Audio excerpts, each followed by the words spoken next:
கர்த்தருடைய பரிசுத்த நாமம் மகிமைப்படுவதாக. இந்த நாளிலும் அருளுரை துளியின் நிகழ்ச்சியின் வாயிலாக உங்கள் யாவரையும் சந்திப்பதிலே நான் மிகுந்த மகிழ்ச்சியுள்ளவனாக இருக்கிறேன். இன்றைய தினத்திலும் வேதத்திலிருந்து ஒரு வசனத்தை நாம் வாசித்து தியானிக்கலாம். அவருடைய நாமம் மாத்திரமே மகிமைப்படுவதாக. வாசிக்கலாம். 1 பேதுரு 5ஆம் அதிகாரம் அதிலே 10ஆம் வசனத்தை நாம் வாசிக்கலாம். கிறிஸ்து இயேசுவுக்குள் நம்மை தமது நித்திய மகிமைக்கு அழைத்தவராயிருக்கிற சகல கிருபையும் பொருந்திய தேவன் தாமே கொஞ்ச காலம் பாட அனுபவிக்கிற உங்களை சீர்படுத்தி, ஸ்திரப்படுத்தி, பலப்படுத்தி நிலைநிறுத்துவாராக.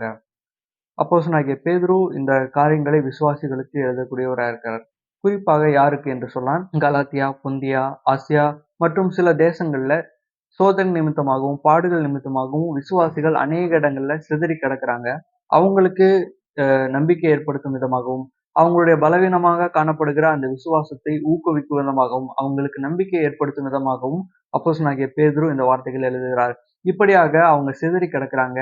அவங்க சிதறி கிடக்கும்போது அவங்களுக்கு இருக்கக்கூடிய அந்த நம்பிக்கை, ஏன்னா ஒண்ணா இருக்கும்போது, ஒரே இடத்துல இருக்கும்போது அவங்களுக்கு ஒரு நம்பிக்கை ஏதாவது ஒரு விதத்துல ஏற்படக்கூடும். ஆனா சிதறி கிடக்குற அவங்களுக்கு, தனிமையில இருக்கக்கூடிய அவங்களுக்கு, அவங்க கடந்து போய் கொண்டிருக்க, சந்தித்துக் கொண்டிருக்க அந்த கஷ்டமான அந்த பாடுகள், அந்த பாதைகள் மிகவும் வலியை ஏற்படுத்தக்கூடிய விதமாக இருக்கும். மனதளவுல சோர்வுற்று இருப்பாங்க. அவங்களுக்கு நம்பிக்கை ஏற்படுத்தும் விதமாக இந்த நிருபங்கள் எழுதக்கூடியவரா இருக்காரு.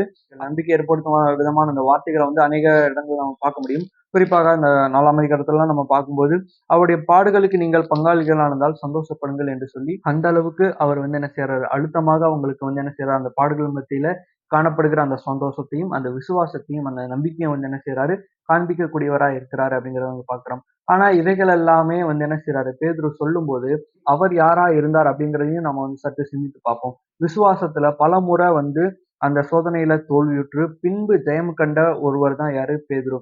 அப்பேற்பட்ட அந்த பேதுரு மற்றவர்களுக்கு அந்த விசுவாசத்தை ஊக்குவிக்கும் விதமா இருக்கிறாரு. அதுல சில விஷயங்களை நம்ம மட்டும் நினைவு கொள்வோம். ஒன்று, சீசர்கள் எல்லாரும் என்ன செய்றாங்க, கடல்ல படகுல என்ன செய்றாங்க, இருக்கிறாங்க.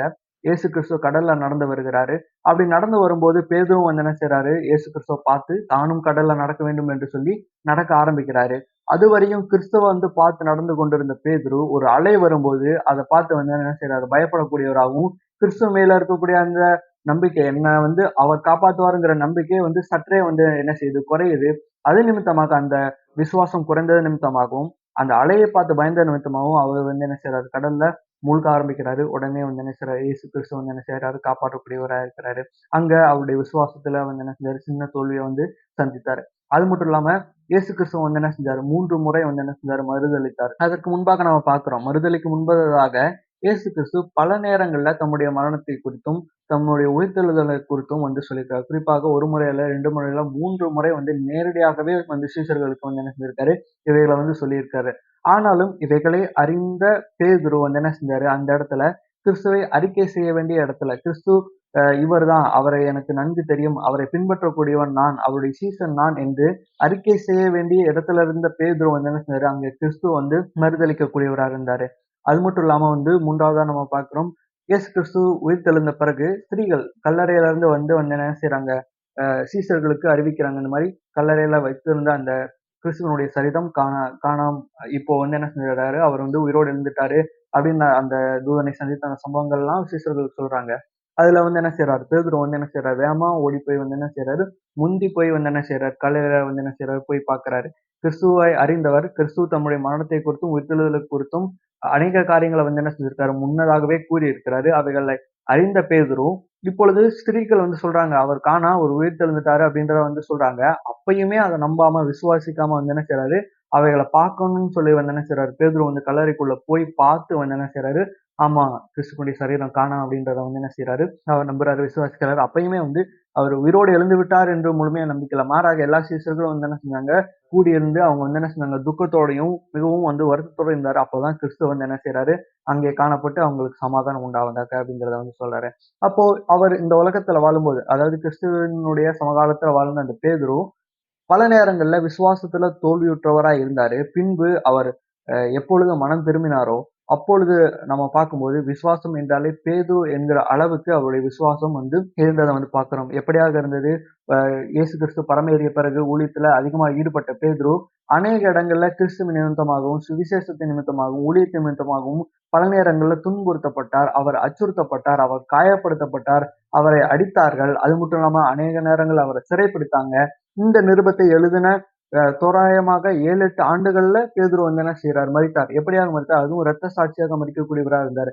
அப்போ விசுவாசத்துல தோல்வியுற்று பின்பு விசுவாசத்துல ஜெயம் கண்ட பேதுரு இப்ப மற்றவர்களுக்கும் அந்த விசுவாசத்தை வந்து என்ன செய்யறாரு? பரிமாறுகிறார். அதை வந்து பகிர்ந்து கொள்கிறார். நான் விசுவாசத்துல தோல்வியுற்று இருந்தேன். ஆனா இப்போ அந்த விசுவாசம் எனக்குள்ளாக இருக்கு. அந்த விசுவாசத்தின் மூலியமாக அநேகருக்கு வந்து என்ன செஞ்சிருக்காங்க? அந்த விசுவாசத்தையும், அந்த நம்பிக்கையும், அந்த உற்சாகத்தையும் கூட்டும் விதமாக பேதுரு இருந்தாருங்கிறத வந்து பார்க்கிறோம். அவர் யாரை அறிமுகப்படுத்துகிறார்? இந்த உலகத்துல வாழக்கூடிய பாடுகளில் வாழக்கூடிய விசுவாசிகள். அதாவது இந்த 10ஆம் வசனத்துல குறிப்பாக வாசிக்கிறோம். கொஞ்ச காலம் பாடு அனுபவிக்கிற நீங்கள் உங்களை வந்து ஸ்திரப்படுத்துகிறதுக்கு யார் இருக்கா? தேவன் இருக்கிறார். தேவனே வந்து உங்கள வந்து என்ன செய்வாரு? உங்களுடைய விசுவாசத்தையும் உங்களையும் வந்து என்ன செய்வாரு? ஸ்திரப்படுத்தக்கூடியவரா இருக்காரு. அந்த தேவன் யாரு? சகல கிருபையும் பொருந்திய தேவன். சகல கிருபையும் பொருந்திய தேவனே வந்து என்ன செய்றாரு? உங்கள வந்து சீர்படுத்துவார். உங்களுடைய விசுவாசத்தையும், உங்கள் நம்பிக்கையும், உங்களையும், உங்களுடைய ஆத்துமாவையும் வந்து என்ன செய்வாரு? அவர் வந்து சீர்படுத்தக்கூடியவரா இருக்கிறாரு. ஸ்திரப்படுத்தக்கூடியவரா இருக்காரு. உறுதிய வந்து என்ன செய்றாரு? கூட்டக்கூடியவரா இருக்காரு. பலப்படுத்தக்கூடியவரா இருக்காரு. நம்மளுடைய விசுவாசமா இருக்கட்டும், நம்முடைய நம்பிக்கையா இருக்கட்டும், பலவீனமா இருக்கலாம். அந்த பலவீனத்தோட அவர் வந்து என்ன செய்றாரு? பலத்த கூட்டக்கூடியவரா இருக்கிறாரு. நிலைநிறுத்துகிறவரா இருக்கிறாரு அப்படிங்கிறத வந்து பார்க்கிறோம். அப்போ நம்முடைய விசுவாச வாழ்க்கையில பேதுருவ போல இருக்கலாம். அல்லது அந்த காலத்துல வாழ்ந்த இந்த சமகாலத்துல வாழ்ந்த அந்த விசுவாசிகள் போல நம்மளுடைய வாழ்க்கையிலும் விசுவாசத்துல தோல்வியுற்று இருக்கலாம். அல்லது சோதனை நாட்கள்ல, பாடுகளின் நாட்கள்ல இருக்கும்போது நம்முடைய விசுவாசம் குறைந்து காணப்படலாம். ஆனா அப்போல்லாம் நம்ம நினைவில் கொள்ள வேண்டியது தேவன் இருக்கிறார். தேவன் என்னை ஸ்திரப்படுத்துவார். தேவன் என்னை சீர்படுத்துவார். தேவன் என்னை பலப்படுத்துவார். தேவன் என்னை நிலைநிறுத்துவார். அவர் ஒரு நாளும் என்னை வந்து என்ன செய்ய மாட்டார், கைவிட மாட்டார் அப்படிங்கிற அந்த நம்பிக்கையும், அந்த விசுவாசமும் நமக்கு இருக்க வேண்டும். ஏன் அப்படின்னா, அந்த அன்பின் வெளிப்பாட்டத்தான் அந்த 10ஆம் வசனத்தினுடைய துவக்கத்த வந்து பார்க்கணும். கிறிஸ்து இயேசுவுக்குள் நம்மை நித்திய மகிமைக்கு அழைத்தவர். நித்திய மகிமைக்கு அழைத்த அந்த சம்பவமே, அந்த காரியமே வந்து பார்க்கும்போது, அது மிகப்பெரிய ஒரு தியாகத்தின் அடையாளமா இருக்கு. தன்னுடைய சொந்த ஒரே பேரான குமாரனை கிறிஸ்துவை இந்த உலகத்துல பலிப்பொருளாக குடுத்து நம்மள வந்து என்ன செஞ்சிருக்காரு? நித்திய அழைப்புக்கு வந்து என்ன செஞ்சிருக்காரு? நம்மள வந்து அழைச்சிருக்காரு. அப்படி மிகப்பெரிய அந்த அன்பின் வெளிப்பாட்ட காண்பித்த தேவன், நம்மள வந்து அவ்வளவு சீக்கிரத்துல வந்து கைவிட்டுருவாரா? அதனால தான் சொல்றாரு, நீங்க இப்போ பட்டுக் கொண்டிருக்க அந்த பாடுகள், கொஞ்ச கால பாடுகள். இந்த பாடுகள வந்து என்ன செய்வாரு? தேவனே வந்து என்ன செய்வாரு? உங்கள அழைத்தவர் வந்து என்ன செய்வாரு? உங்கள வந்து ஸ்திரப்படுத்துவார், சீர்படுத்துவார், பலப்படுத்துவார், நிலைநிறுத்துவார். இப்படியாக நம்முடைய வாழ்க்கையிலும் ஒரு நேரங்கள்ல நம்மளும் சோதனை, சில சின்ன பாடுகள் வரும்போது விசுவாசம் சற்றே வந்து குறைந்து காணப்படும். அந்த நேரத்துல நம்ம நினைவில் கொள்ள வேண்டியது, நம்மளை அழைத்த தேவன் உண்மையுள்ளவர். அவர் என்னைக்குமே வந்து நம்மள கைவிட மாட்டார். அவரே நம்மள வந்து என்ன செய்வார்? ஸ்திரப்படுத்துவார், நம்மள பலப்படுத்துவார், நம்மளை சீர்படுத்துவார், நம்மள வந்து நிலைநிறுத்தக்கூடியவராக.